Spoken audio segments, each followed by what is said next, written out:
minamahal na kababayan, ang ating Pangulo na siyang maghahatid sa atin lahat at sa ating bansa sa magandang, maunlad at mapayapang kinabukasan. Walang iba po kung hindi Pangulong Benigno Noynoy Aquino III. Salubungin po natin ang palakpakan.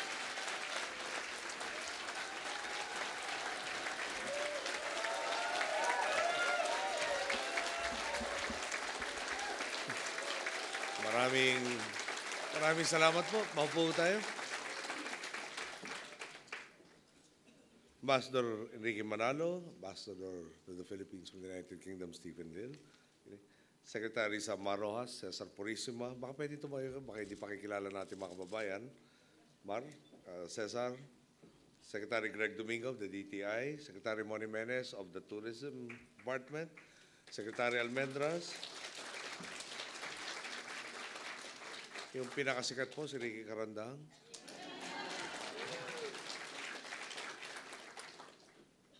Fellow workers in government. Alam niyo, may mga kasama rin po tayo sa ating business sector.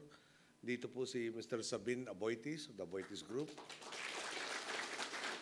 And I saw his partner, Richard Lilystone, also in the building. Mr. Angel Veloso of Pasar. Mr. Lance Gokongwei of Cebu Pacific. Kwento ko sa inyo maya-maya konti bakit sila kasama natin dito. Anyway, pansin po niyo, pinababa ko yung teleprompter. I apologize to our foreign friends who are present. I hope you don't mind if I talk in our national language.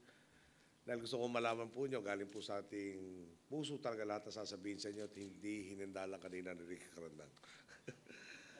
First of all, talagang salamat po sa mainit na pagtanggap po niyo. No? Kanina po may mga sumalubong sa atin, pagkarating natin. Dumating ko kami dito, equivalent, para 6 o'clock ng umaga sa Maynila. Hindi pa ho nag-a-adjust yung mga body clock natin. Kaya hindi ko hunabati na maayos kaninang umaga. Magandang gabi na lang po sa inyo ngayong gabi.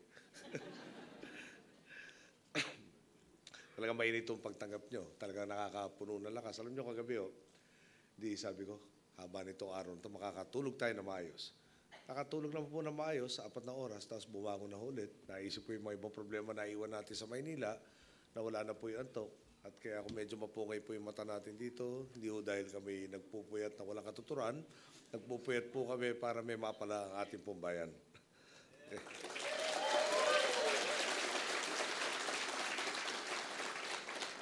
Kunin ko na rin po pagkakataon, magpasalamat sa inyo na bumoto po sa atin noong 2010.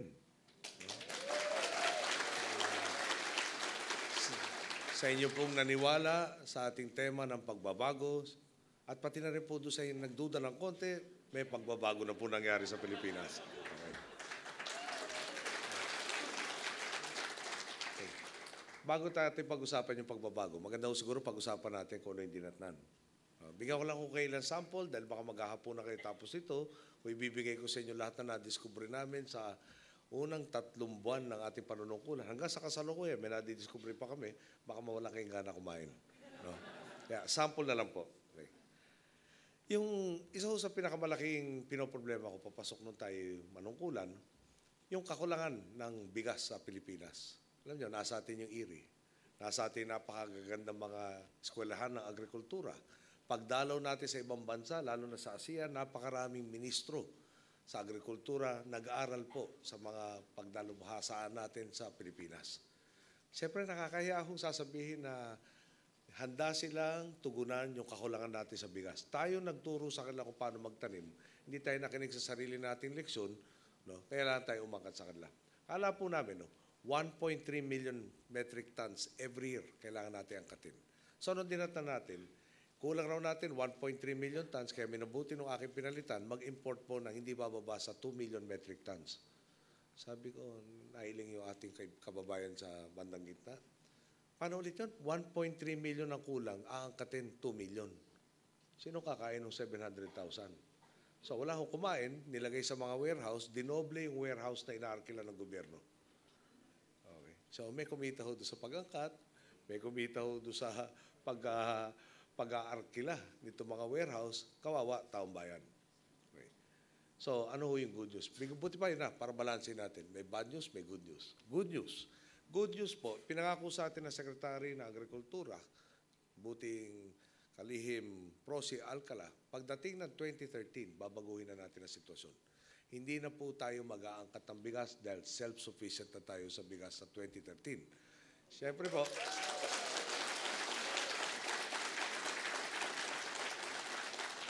pero may pakiusap lang sa isang bagay. Sabi niya, kung pwede raw mag-appointment yung mga bagyong dumadaan sa atin, huwag naman sa panahon ng ani.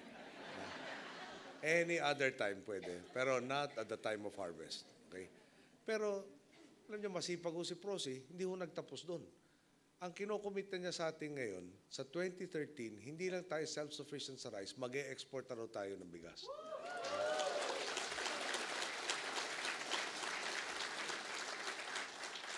Pero hindi naman, siyempre yung high-end pa, yung mga tipong bismati, upland rices. Okay. Bigyan ko kayo ng isa pang bad news.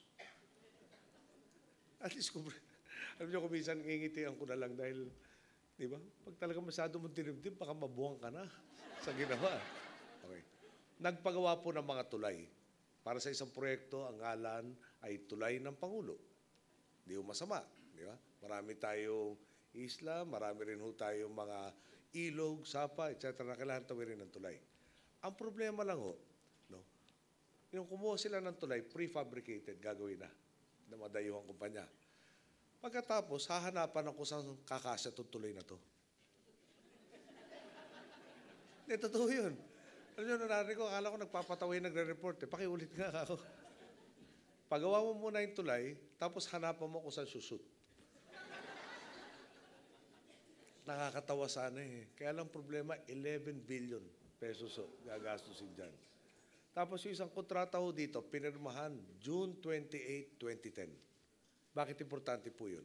Kasi June 30, 2010, tanghali, ako na po yung Pangulo eh. No? 1.5 days na lang po sila. No? Iniwan sa akin na naman yung 11 billion na utang. Tapos, hanapan mo nga yung, saan ba isusut tong tulay na to? Dagdagan pa po natin. Pero kung hindi na nyo kaya, sabihin lang nyo sa akin. Dahil kami naman obligadong tumugod dito. Ito, may konti tayong kodigo. Okay. Kunyari, isa sa mga dinatan rin natin, kunyari kapulisan, reklamo. Pag nanonood tayo ng ibang media natin, parang wala na nangyari sa Pilipinas kundi krimen. Pero sa totoo lang po, teka, mauna yung good news. Bad news muna. Okay. Yung pulis po natin, kikita mga 15,000-16,000 a month. Okay, gross. Pag kinaltas mo lahat ng kakaltasin, siyempre, pag-ibig, etc. No? 1/3 nung gross pupunta sa pag-arkila ng bahay. No? Sa Metro Manila Rojo, arkila ka, 3,000 to 5,000 pesos per month. Okay. So yung pulis, 1/3 na sweldo niya, hindi man buong take-home, no? Para mas malaki pa kung take-home. Pupunta sa may tirahan lang. Lahat ng natira, tatanggalin mo yung deductions pa, paaral mo yung anak mo, pagkain nyo, may magkasakit, etc. etc. Diba? Medyo manipis. Diba? Kayo siguro, naninipisan rin kayo ng sweldo, kaya nandito kayo. Tama ho, no? Pero isipin nyo yung polis. Sasabihin natin, pakatino ka, sinasweldohan ka ng taong bayan. Ha? Huwag ka magpapasuhol. No? Tsaka ito sweldo mo, bahala ka na, gawa mo ng paraan. Eh, iba ho, na ibang paraan. Yeah. So, ano ang ginawa natin? Ginawa po natin, last year, nagpagawa tayo ng 21,800 housing units. Okay. Ngayon, ibebenta to sa kapulisan kasundulahan. No? Magkano ibabayad nila? Dati ho, between 3,000 to 5,000 pag yung urban areas, yung NCR. Ngayon po, 200 pesos. Okay. Pero, dito ko, amortization yun. Hindi upa. Tataas po yun. Pagdating ng 25th year, magiging 1,000 pesos na. Pero ngayon, 3,000 binabayad upa eh. Sa 25th year, 1,000. No? Sa kanila na yung bahay. So, hindi pa ho tayo tapos doon. Meron pang gagawin in the next 15 months. Another 31,200 housing units. Roughly mga 20% ng ating kapulisan, kasunduluhan, kasama rin po yung BJMP, Bucor, at meron pang Bureau of Fire Protection. Lahat po sila bibigyan ng pagkakataon nito. So, parang sinasabi ko natin, yung good news talaga doon, Yung sweldo, mahirap kung dadagdagan. Ang bureaucracy ko kasi 1,600,000 ang miyembro. Pag nag-umento ka ng 1,000 pesos, bahala na ako kayo mag-compute. No? So, hindi na, tapos pag dinagdagan niyo yung salary, dadagdag rin siyempre yung pension, dadagdag yung benefits, medyo malaking chain reaction. So, effectively, itong ginawa natin sistema to, imbis na 3,000 na binabayad mo, no, 200 na lang, may bumalik sa'yo 2,800. Na hindi natin ginulo yung pay, yung salary, yung benefits, para talaga ma-sustain itong programang to. Okay. Ekonomiya natin. Ang stock market ho natin, naka-27 beses nang nalampasan yung dating record. Yung tinatawag na PSEI Index, Philippine Stock Exchange Index. Ibig sabihin po noon, dati may 4,000 na level, hindi maabot. Ngayon po, nasa 5,000 na tayo, umabot na po ng 5,300. So tayo po wala pang 24 months in service, may 27 times na pong umangat yung ating stock market. Okay.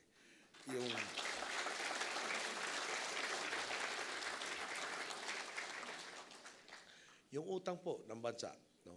Meron na po tayo natanggap na 7 upgrade ng credit ratings agencies. Okay.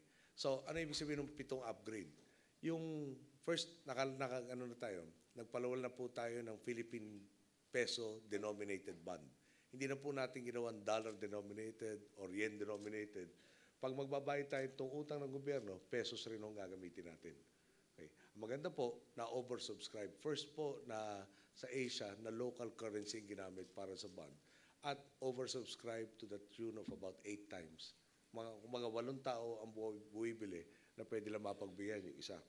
Napababa natin last year ng $1 billion yung interest payments. Dahil nga ho, meron magpapautang sa atin, ganado magpautang sa atin, no? Iniluwagan yung tinatawag na repayment terms, tapos binabayan pa yung interest. So, ayon nga kay Secretary Purisima ng ating Department of Finance, kung baga hindi pa tayo investment grade sa ratings agencies, yung bangko po paniwala sa atin, investment grade na. Dahil 2 notches higher than investment grade, yung binibigay sa ating rates sa utang. So, may deficit pa ho talaga yung gobyerno, no? Yung pumapasok na revenue versus yung kailangan natin gastusin. Pero, lumiliit yung total na utang dito sa mga bagong utang na ito dahil bumababa yung interest.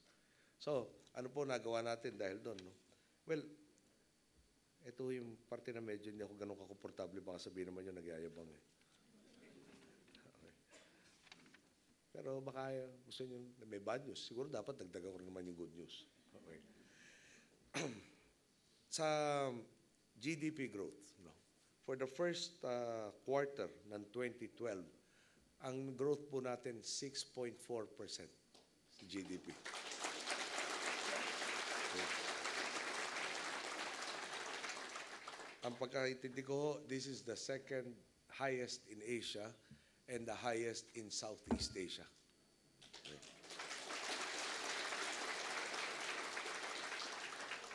Dahil sa matinong pamamalakad, marami na kakayahan ating pong gobyerno. For instance, yung papasok sa eskwelahan na kabataan, pag dumating grade 1, 100%. Pagdating ng high school, 50% na lang sila.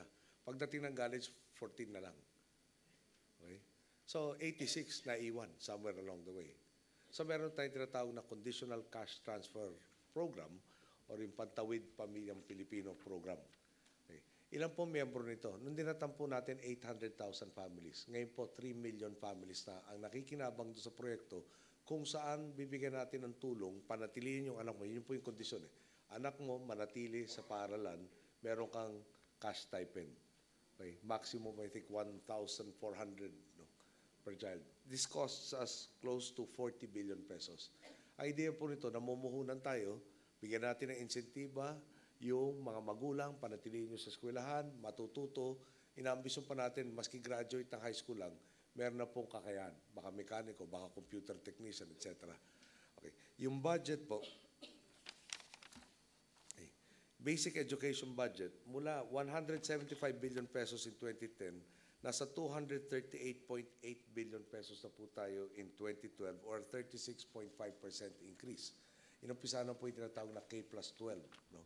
12-year basic education program kasi dati 10 years lang tayo. Yung batang Pilipino, pipilitin mo isiksik lahat ng kailangan niyang dunong sa basic education in 10 years. Ilan pong bansa ang 10-year program? 3. Isa po yung Pilipinas dati at may 2 sa Africa. No, ay mapapagiwan na naman, kawawa naman yung batang Pilipino na ipipilit mong iembudo lahat na kailangan niya malaman 10 years. So gagawin po natin 12. Yung classroom shortage na dinatan namin, mga over 60,000 classrooms. No, inaasahan po natin by next year, wala na po yung classroom shortage. No, we have done about 15,000, about 40,000 this year, and the balance by next year. Sa health, we have increased the budget from 29.3 to 43.5 billion pesos in 2012 or 48.5% increase. Sa larangan po ng mga membership sa PhilHealth, nasa 82% na po tayong enrolled sa PhilHealth. At dinagdagan pa natin yung mga procedures na pwedeng i-avail under the PhilHealth with and more membership. Tatanungin nyo, kailan natin makukuha yung 18%? Yung po medyo nahirapan tayo ng konti dahil kabilang sila doon sa tinatawag na informal sector. Yung bang may isang stand na itong araw to nandito, bukas wala. Medyo nahirapan ho kami habulin sila lahat para mailista at mailagay ng talaan. Pero hinahanap na rin po natin sila para ang ambisyon nga ho, universal healthcare, 100% enrolled dito po sa PhilHealth. Okay. Other good news, yung datos po natin sa tourism, no?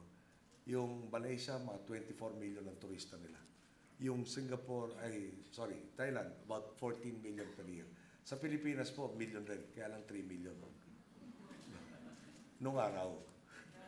Last year, maabot tayo ng 3.9 million. This year, maabot tayo ng 400,000 per month. So ako nung kinompute ko po, times 12, di ba? 4.8 million. Pero ayaw po pumayag ni Secretary Jimenez. Sabi niya, dahan-dahan naman. So 4.5 million raw ang minimum niya this year. At naabot na nga po natin yung 400,000.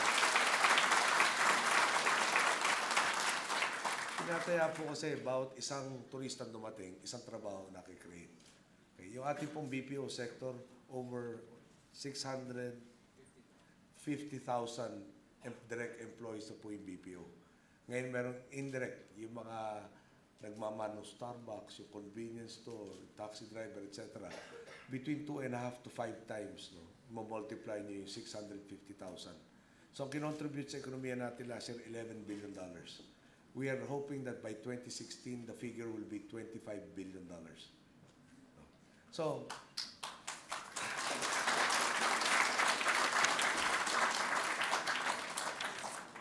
hindi rin po kumanta sa karaoke kagabi. Talaga may konti lang ako sipon kaya minamalan.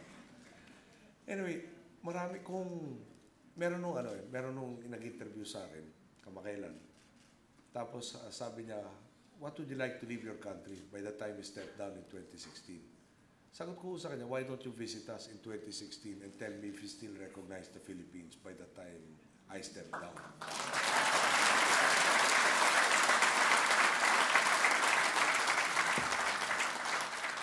At kung kailangan ko isang bigyan ng pamasahe, bibigyan ko sa talaga. Pero ano ba yung pagbabagong inaasahan natin? For instance, kulang tayo na infrastructure. Inumpisa ko rin sa eskwelahan. Kunyari, kalsada, kulang rin tayo. Airports natin, kulang na capacity. Pati yung paradahan na aeroplano yung tinatawag na apron, problema. Pinopondohan nun natin lahat yan ngayon. Meron rin tayo mga private na partners. For instance, ilan galing sa north of Manila? Yung mga Bulacan, Tarlac, Pampanga, hanggang Region 1, Region 2. Okay. Noon nandun kayo, nag-isip kayo, kami ako sa Tarlac. Gusto namin mag-beach. Punta ka Pangasinan. Pero maganda rin yung sa Batangas. Ilan naman ang taga Batangas dito, Laguna, Quezon, etc. Yung NLEX, SLEX connector, magkakaroon na ho tayo niyan. Kukonekta mo yung Northern Luzon Expressway at Southern Luzon Expressway. Kailan gagawin to? 2014.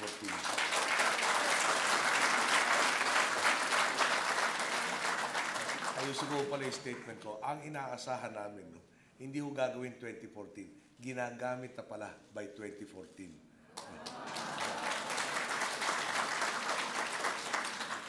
Pagkasabi ho sa akin doon sa briefing, mula sa Clark hanggang sa dulo ng SLEX,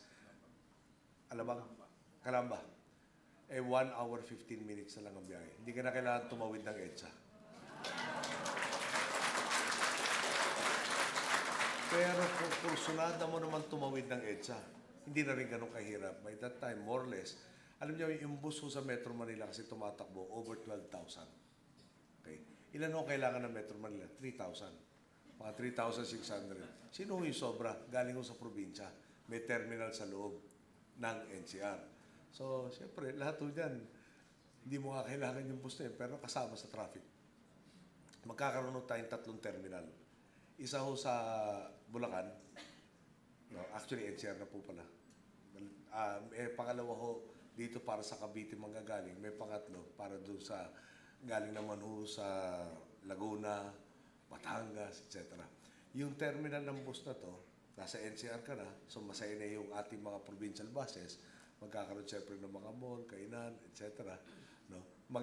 At magdadagdag ng development doon sa kanila po mga lugar. No? At hindi nadadalo yung mga bus naman na 7,000 mahigit, halos 8,000 na makikisiksikan dito po sa EDSA. So kailan matatapos yan? By 2015. Ang inaasahan natin matatapos rin ito. Okay. Siguro gusto ko idagdag at this point, lahat ito mangyayari, walang dagdag na buwis. Pangako ko sa inyo yan, di ba? So, paano naman napapataas yung revenue? Sinisigil na po natin yung mga may utang ng buwis. Di ba? Kaya nga ho, every week, magpapalitan yung customs at BIR, nagsasampa ng kaso. Yung unang-unang hong kaso, isang tao nagdeklara siyang several years, wala siyang kinita. Habang wala siyang kinikita, bumili siya ng Lamborghini. Sa walang kita. Okay. Paano naman yung nagtitrade sa gold? Gugulat ako, billion-billion eh. No? Dati binibenta sa Central Bank, confidential information. Parang sinishare na yung information ng Bangko Sentral ngayon. May datos na si Kimenares para habulin. Ang dami pala yung kinita. Nakakalimutan yata niyo yung kaban ng bayan. No? Mas malaki kayo kinikita, mas malaki naman siguro dapat ang ambag nyo, mas marami kayo responsibilidad. Sila pa nagtago. So, hindi natin tinataasan yung buwis. Sinisigil natin yung dapat na sigilin ayon sa mga batas po natin. Okay? At doon tayo pupunta sa huling yugto na gusto ko sana ibahagi sa inyong balita sa nangyayari sa ating bansa. Problema ho namin, di ba hati ang poder? Nandiyan ang legislatura, ekutibo, hudikatura.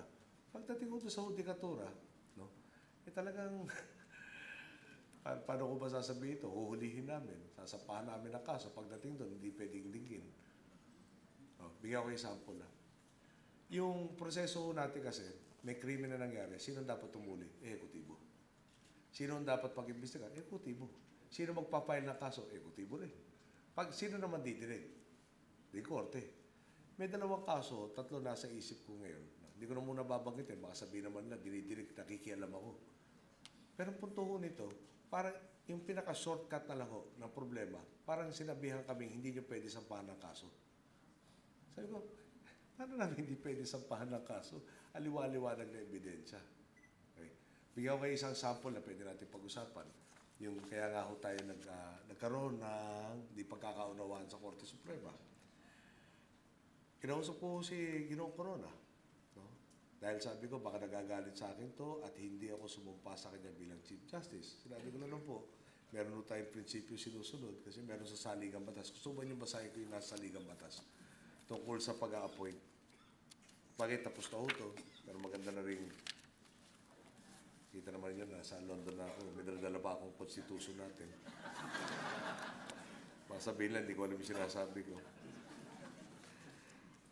Dali lang ako.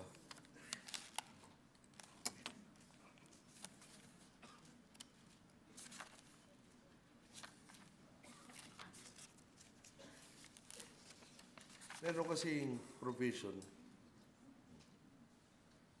Okay. It's Section 15, Article 7. Article 7 po in the Executive Department. So Section 15 states,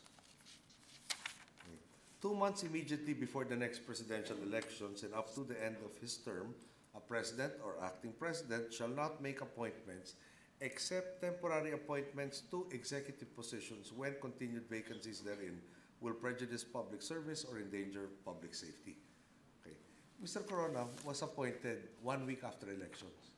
This Constitution says no appointments 2 months prior to an election. So, when I was in the opposition and when I was in the Senate, I raised the point.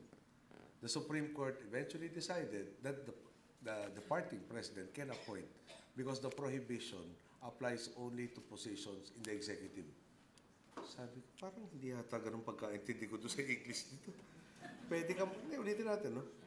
Section 15, shall not make appointments except temporary appointments to executive positions. Dito ko lang pinapahintulutan temporary sa executive. Pag nung binasa po nila, hindi na raw pwede, doon lang bawal sa executive. Any other branch of government, if I can appoint in the legislature, which is not done, no? And also in the judiciary, pwede. Sabi ko, parang magagalit yung English teacher ko rito sa pagbasa niyan. Pero in-appoint siya. Sinabi na, valid yung appointment niya. Okay. So, about 2 weeks after I got inaugurated, I sought a meeting with him and I asked him. No, sabi ko, first I told him, hindi I took my oath, no, ministered by Associate Justice Chit Carpio Morales, primarily because she was the only one who sided with me in terms of the interpretation of the Constitution. No? So, parang plastiko naman nung susumpa ko sa isang tao na parang palagay ko, hindi yata, kayo taga-bantay no saling ang batas, mukhang mali. So, sinabi ko sa kanya, nung nagkita kami, hindi ko po kayo pinapersonal, prinsipyo po itong aking ang pinaglalaban, at ang pakiusap ko lang iparehas lang nyo kami. Siyempre, kung ano man ang may nahuli kami nagnakaw sa kaban ng bayan, dadali natin sa korte, pagpasok mo doon, kung guilty, mapopronounce guilty. Kung inosente, magiging inosente. Okay. So, sabi niya, masa ka, naaayon sa batas, lahat ng mga desisyon namin. Paparehas namin, marami salamat. Ano, nangyari. Di na natapos na ho namin gawin yung EO1, mali raw yun. Ano ba yung EO1? Imbestigahan yung systematic na pamamahala ng ating pinalitan. Hindi parang iba-ibang gumawa ng kasalanan. Tila, iisa ang umiral na sistema ng pamamahala sa ating bansa na pinayagan lahat ito katiwala nito. Hindi raw pwede yun. Kailan raw imbestigahan namin lahat ng nauna sa akin. Sabi ko, 6 na taon lang ako dito. Imbestigahan ko lahat ng nauna sa akin. Panlabing 5 na ako pag-isipan mo nyo, kailan tayo matatapos? Dahil magkulang ka lang na investigasyon sa isang bagay, babalik ka naman, kulang. Okay. Di ba na yun? EO2 midnight appointments. Di ba? Meron nga dito hindi ka pwede mag-appoint. Meron isang babae na itinalaga, hindi nga, literal lampas midnight, alas 3 na umaga ginawa yung kanyang appointment papers. More or less, no? Dahil may logbook nahanap namin. Talagang, kung kailangan papatunayan na talagang lampas-lampas. At hindi na ho, di ba? Hindi na ho pwede sabihin na sa executive na executive position po yung sa executive department kung saan nilagay itong taong to. Nagsampa ng kaso, kine-question yung EO2, sabi nung Supreme Court, status quo anti-order, balik sa dati.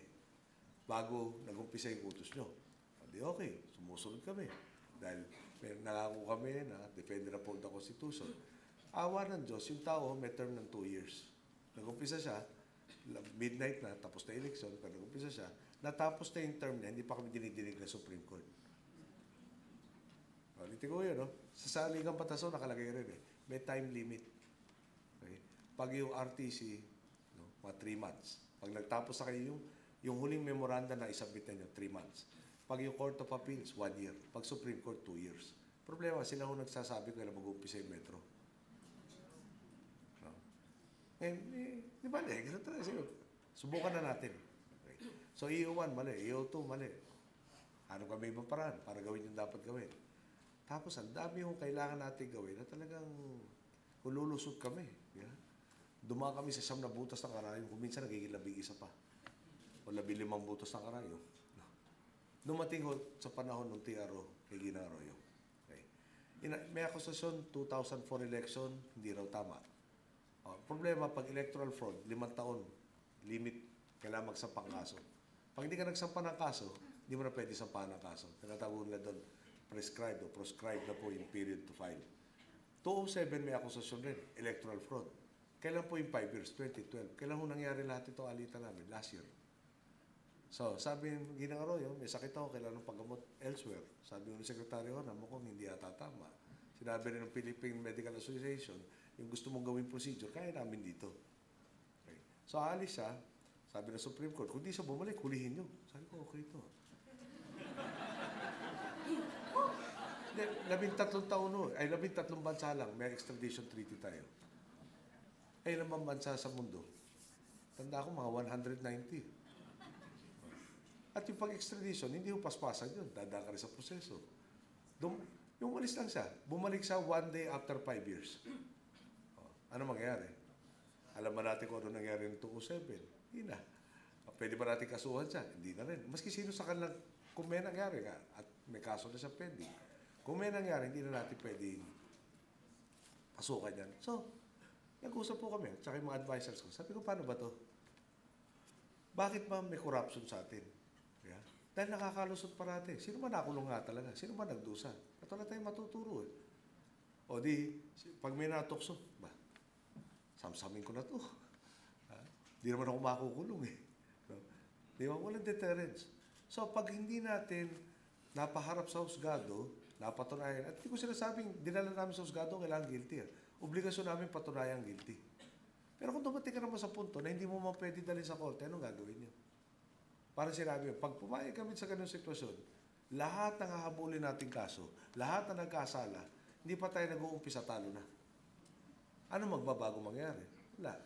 Lahat na makakalusot, makaisip na lulusot, lusot. Okay. Magkano ang ginastos natin doon sa pabahay ng pulis at sundalo, yung first batch? 4 billion. Magkano yung bridges na programa? 11 billion. O di halos 3 ulit ng pabahay pwede natin nagawa. At hindi ngayon lang, pwede noon. Kung tama ang pamamalakad. So dumating kami sa punto. Tinanong ko, kung ganyan, saan pa tayo ng ibang kaso? Dahil maraming iniimbestigahan, sabay-sabay. Pwede ho.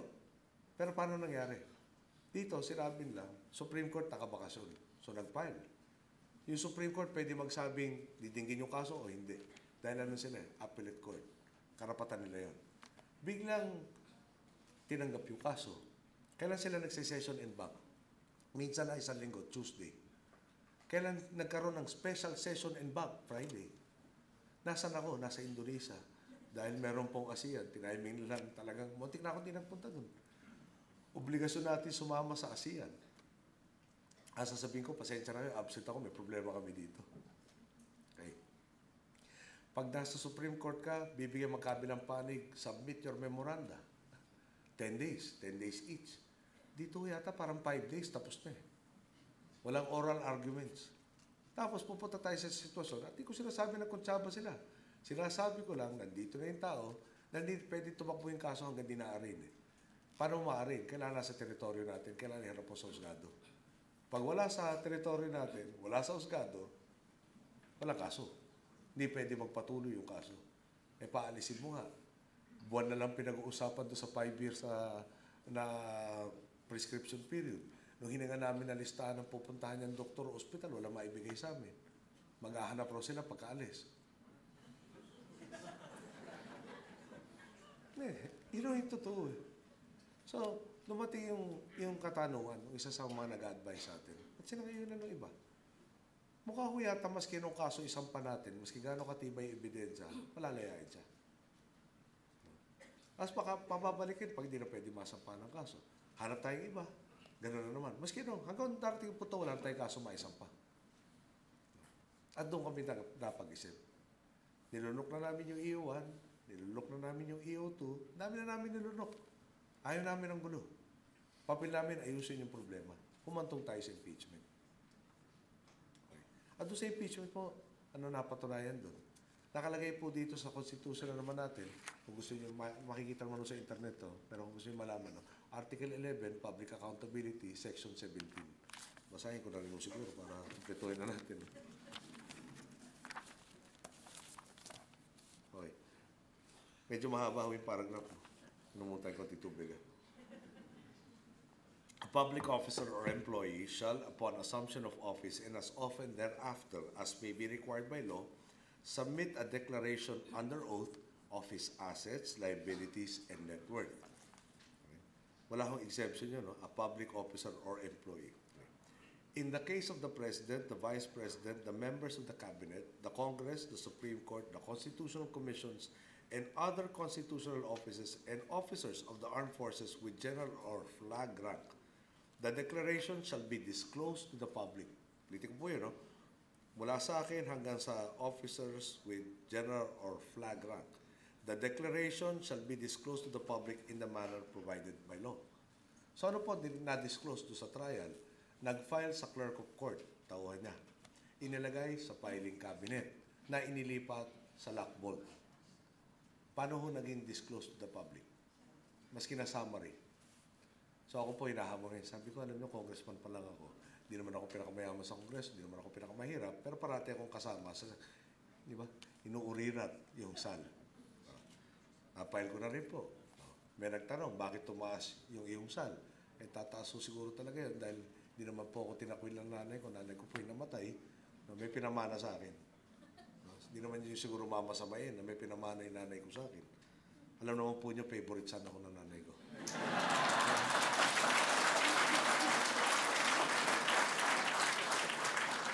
Meron nung napamana ang tatay ko. Wala ka duda-duda sa magulang ko, ako po yung favorite son.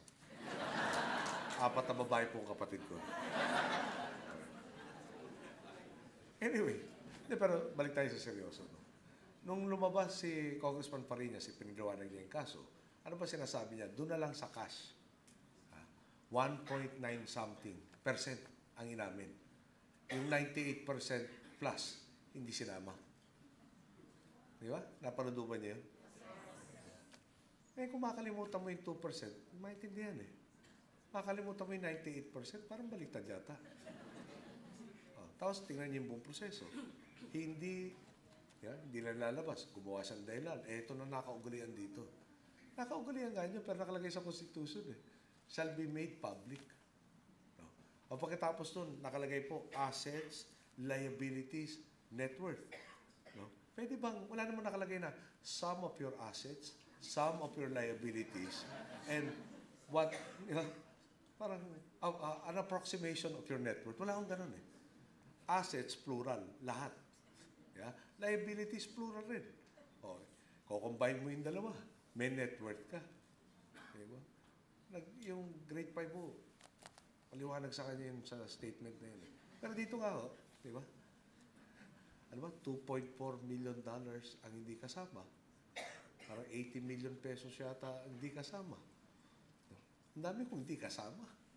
Pati ari-arian. So, lumabas, culpable violation of the Constitution. So, ang gagawin raw po, nabasa natin sa mga dyaryo, iikot siya, magle-lecture siya on transparency.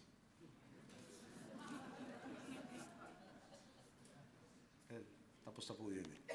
Bakit po natin pinasukan itong laban na ito? Alam niyo, simple naman sinasabi namin. Kailangan natin ng pagbabago. Eventually, magsasampahan tayo ng kaso. Pupunta tayo sa korte. Trabaho po nila yan.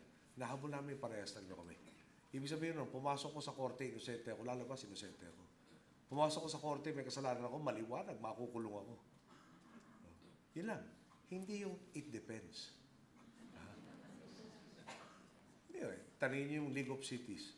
Ilang beses silang kasamang city, hindi kasama. Kasamang city, hindi kasama. Paano yung FASAP? No? Natapos na, final, may sulat, bukas. Paano yung dinagat? Isang araw, probinsya. Susunod na araw, hindi. Pangatlong araw, hindi naman ho araw, no? Pero ang punto, nakailang palit-palit ng probinsya, hindi probinsya. Ako, tinetext ng mayor, ng governor, paki-release po niyo yung IRA namin. Sabi ko, pwede ba natin hintayin yung Korte Suprema maging final? Dahil pag inirelease ko yung IRA nyo, probinsya kayo ngayon, tapos bukas hindi, baka naman hanapin ko yung pasoli sa akin. No, sabi ko, babawiin ko. And siguro magagastos na yung puntong yun. So yung IRA, entitled sila dahil probinsya sila. Sunod na araw, hindi sila probinsya. Bahagi na lang ang entitlement nyo, hindi na buo. Tapos susunod na araw, probinsya naman, ibalik mo sa amin. Yung kinuha. Yung guluhulong talaga. Pero, meron pa isang kaso. Napakiusap natin yung testigo, murder po to, talaga conspiracy, ilan nagkuntsabahan. Tinuro niya yung bangkay, tinuro niya kung sino makakakuntsaba. Siyempre, kailangan po niya ng immunity. Meron po tayo kasing konsepto, yung pinakamahina ang kasalanan, weakest guilt. Pwede bigyan ng immunity para malaman natin yung nangyari. Ang nangyari ho dito, parang ayaw pa discharge sa complaint. Hindi siya pinapibigyan ng immunity. So yung tao, sasampa sa witness chair, aaminin niya lahat, siya lang makukulong. Dahil lahat naman ng tuturo niya, hindi namin ginawa, siya lang gumawa. Bakit niya gagawin? wala na namang katarungan yung pamilyang nawalan na pinatay. Okay. So, ayoko naman matapos sa sandok. Maganda ho nangyari doon kay Corona.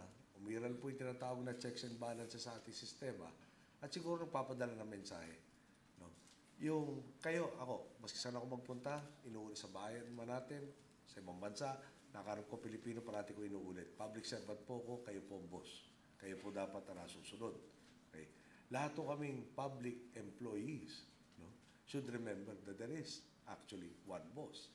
The mandate comes from the people, the power comes from the people, and the people are the only masters that we should serve collectively. Hindi some of the people, most of the time. Pero all of the people, all of the time. At yun ang pinababalik natin.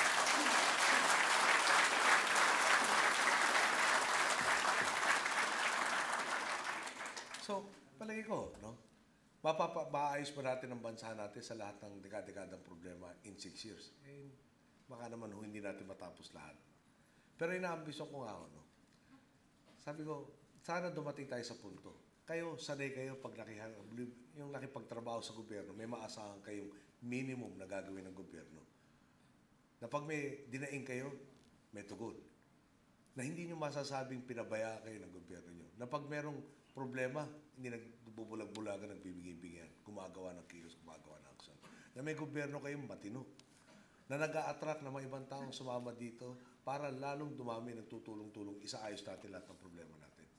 No? At ang bisong ako namin, no? Talagang pagbaba natin, 2016, ano lang po yan, 4 years and mga 23 days. Hindi ako nagkakamali. Pinarek po ako, 26 raw. Sorry, 24 days. 23 and a half na lang dahil sa noon, papalit na kami. Talaga naman nung pagtinignan natin, infrastruktura, nagbago na. Pag tinignan natin, baka pupasok na sa high school, yung tinulungan natin na nasa grade school sa Conditional Cash Transfer Program. Baka yung karamdaman, no? Alam niyo, peace and order. Ang dami ho nating crime indices. Kung kukumpara nyo 2009 at 2011, nangalahati. Buwababa. Baka naman pwede every 2 years kalahati ng kalahati. So may matitira pa rin. No? Pero ilang hati nang gagawin doon, baka naman maliit na po yan. At nasa atin na naman po yan, pagtutulong natin. No? So, dulo po nito, talagang gusto kong maharap kayo lahat, 2016, no? At masabi sa inyo lahat, hindi ba talaga nagbago na tayo? Magagawa po natin yan. No? Nagtiwala kayo, nagtulungan nyo akong mabigyan ng pagkakataon dito sa ating tinatalakay ngayon. Pero lalo hong mangyayari talaga ito. Wala naman hong iwanan ng butuhan lang. Tuloy na po natin hanggang 2016 yung ating partnership talaga.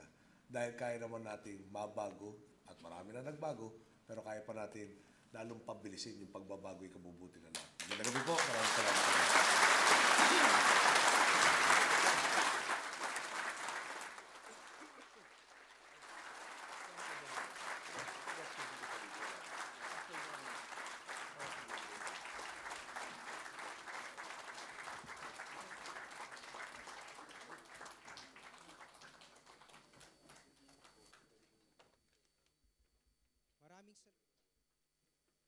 Maraming salamat po, Ginoong Presidente.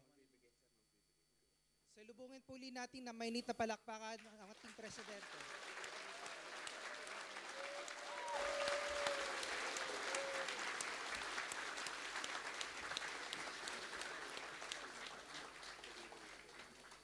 Tumugon po ang ating Pangulo na pwede ho tayong magpa-photograph po, nakasama po siya. May I request everybody to please be seated as we have our photographs taken together with the President. May we request the members of the Cabinet and the senior officials to please join the President on the stage for a group photograph.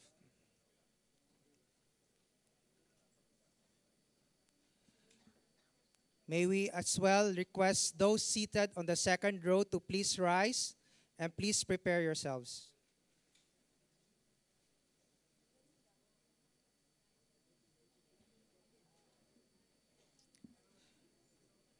Please join the President on stage. Those seated on the third row, please be ready.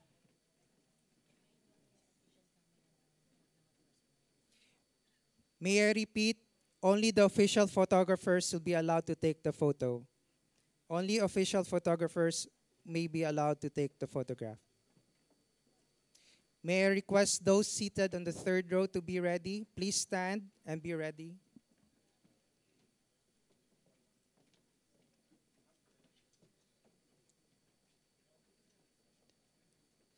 Thank you very much.